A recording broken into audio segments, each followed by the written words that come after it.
হ্যাঁ প্রিয় অষ্টম শ্রেণীর শিক্ষার্থীরা, স্কিলটেক চ্যানেলের পক্ষ থেকে তোমাদের সবাইকে জানাই অভিনন্দন ও শুভেচ্ছা।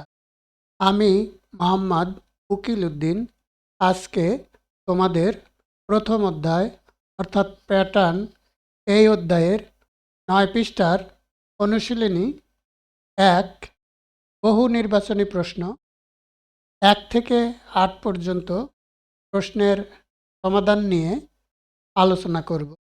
তোমাদের জন্য আমি খুব সহজ সরলভাবে বিস্তারিত আলোচনা করব। তাহলে চলো যাই মূল পর্বে। এবারে আমরা অনুশীলনী 1 এর সমাধান করব। অনুশীলনী 1 বহু নির্বাচনী প্রশ্ন।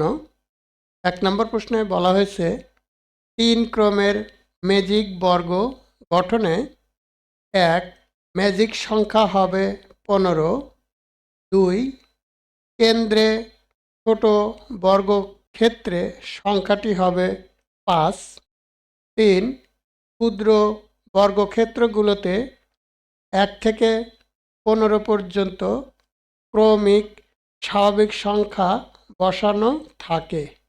নিচের কোনটি সঠিক? বলা হচ্ছে কয়ে আছে 1 এবং 2 নম্বর সঠিক, ক্ষয়ে বলা আছে 1 এবং 3 নম্বর সঠিক, গয়ে বলা আছে 2 এবং 3 নম্বর সঠিক, ঘয়ে বলা আছে 1, 2 এবং 3 তিনটাই সঠিক। তাহলে এবার আমরা সমাধান করব। 3 ক্রমের ম্যাজিক বর্গ এর মধ্যে বলা আছে প্রতিটি ক্ষুদ্র বর্গক্ষেত্রে 1 থেকে 9 পর্যন্ত ক্রমিক স্বাভাবিক সংখ্যাগুলো বসানো আছে। পাশাপাশি উপর নিচ ও কোণাকুণি যোগ করলে প্রতিবার যোগফল 15 হবে। অর্থাৎ দেখো 2 এবং 9 11, 11 এবং 4 15, এরপরে 7 এবং 5 12, 12 আর 3 15, এরপরে 6 1 7, 7 8 15, আবার দেখো 2 আর 7 9, 9 6 15, 9 5 14 1 15, 4 আর 3 7, 7 8 15। তাহলে আমাদের উত্তরটি হবে অসঠিক। অর্থাৎ 1 নম্বর ম্যাজিক সংখ্যা হবে 15 এবং কেন্দ্রে ছোট বর্গক্ষেত্রে সংখ্যাটি হবে 5। 2 নম্বর প্রশ্নে বলা হয়েছে নিচের কোন ফলাফলটি 9 দ্বারা বিভাজ্য হবে? সমাধান, আমরা 1.5 সংখ্যা নিয়ে খেলা এর মধ্যে আমরা জানি 2 নম্বরে বলা আছে 2 অঙ্কের যে কোনো সংখ্যার অঙ্ক দুটির স্থান পরিবর্তন করো, বড় সংখ্যাটি থেকে ছোট সংখ্যাটি বিয়োগ করে বিয়োগফলকে 9 দ্বারা ভাগ দাও, ভাগশেষ 0 হবে অর্থাৎ নিঃশেষে বিভাজ্য হবে।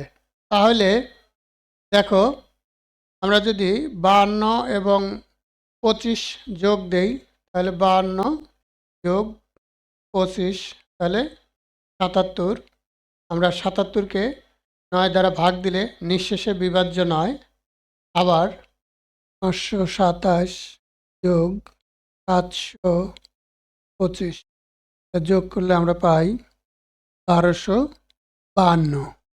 1252 9 দ্বারা ভাগ করি তাহলে 9 হককে 9 বিয়োগ দিলে 3, 5 কাটে নিয়ে আসলাম 3 নং 27, 8 2 কাটে নিয়ে 82, 9 নং 81, তাহলে 1 অবশিষ্ট।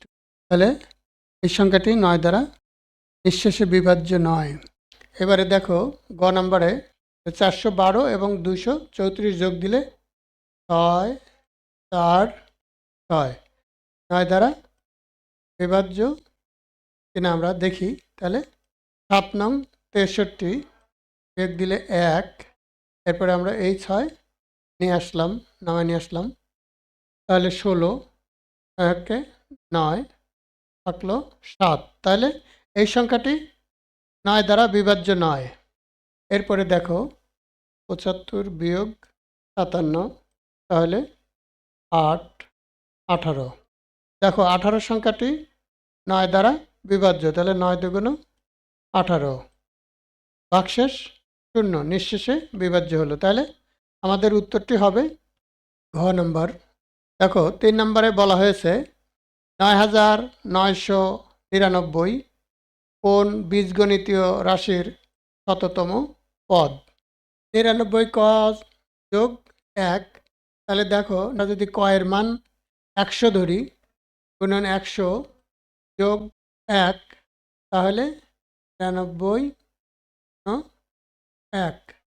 তাহলে এই সংখ্যাটি 9999 এই বীজগণিত রাশির শততম পদ নয়। এরপরে আমরা যদি খ নম্বরে যাই, তাহলে 99 গুণন 100 বিয়োগ 1, তাহলে সমান 99 যোগ 1, তাহলে 9899। তাহলে আমরা এই সংখ্যাটি পেলাম না। এরপরে আমরা গ দেখি।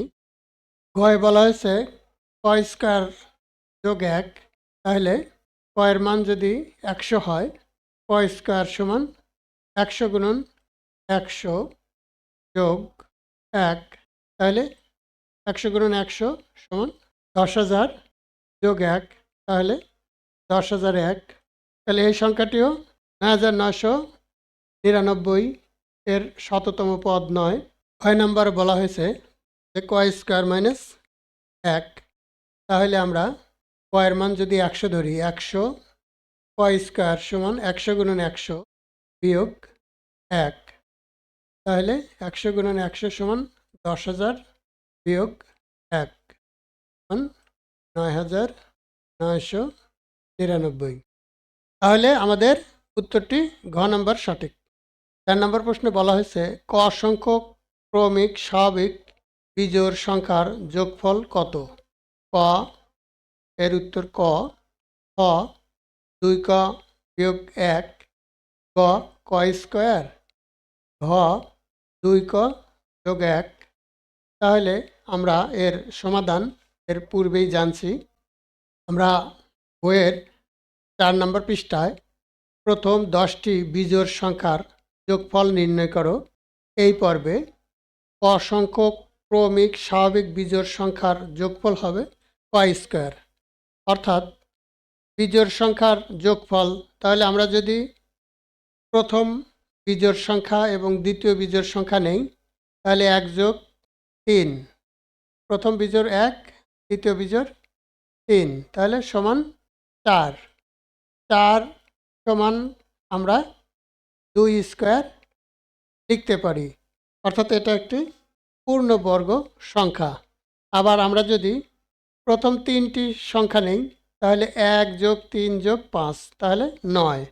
9 সমান 3 স্কয়ার লিখতে পারি, এটা একটা পূর্ণবর্গ সংখ্যা। আবার আমরা যদি 1 যোগ 3 যোগ 5 যোগ 7 নেই, তাহলে 16, তাহলে 16 সমান হলো 4 স্কয়ার, তাহলে এটাও পূর্ণবর্গ সংখ্যা। এরূপ ভিডিও যদি তোমরা নিয়মিত পেতে চাও, তাহলে আমার চ্যানেলটা সাবস্ক্রাইব করে রাখো। এমনইভাবে অসংখ্যক ক্রমিক স্বাভাবিক বিজোড় সংখ্যার যোগফল ক পূর্ণ বর্গ সংখ্যা হবে বা ক স্কয়ার। তাহলে আমাদের উত্তরটি হবে ক, ক স্কয়ার।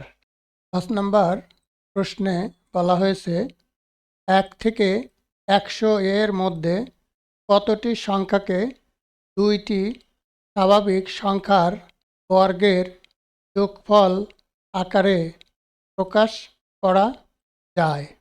তাহলে এর সমাধান পঞ্চম পৃষ্ঠায় আমরা 1.3 সংখ্যাকে 2টি স্বাভাবিক সংখ্যার বর্গের সমষ্টি রূপে প্রকাশ।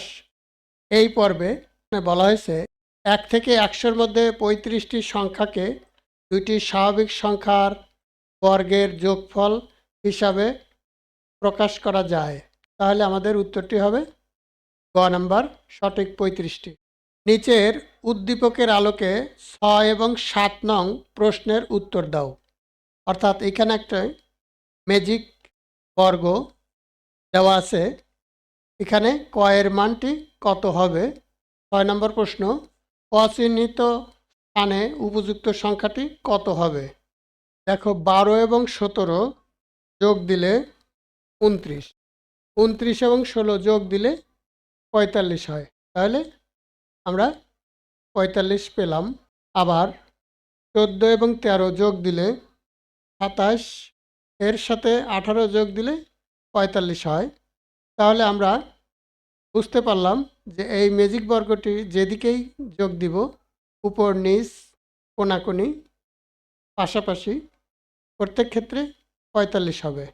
তাহলে আমরা ক এর মান সহজেই বের করতে পারবো।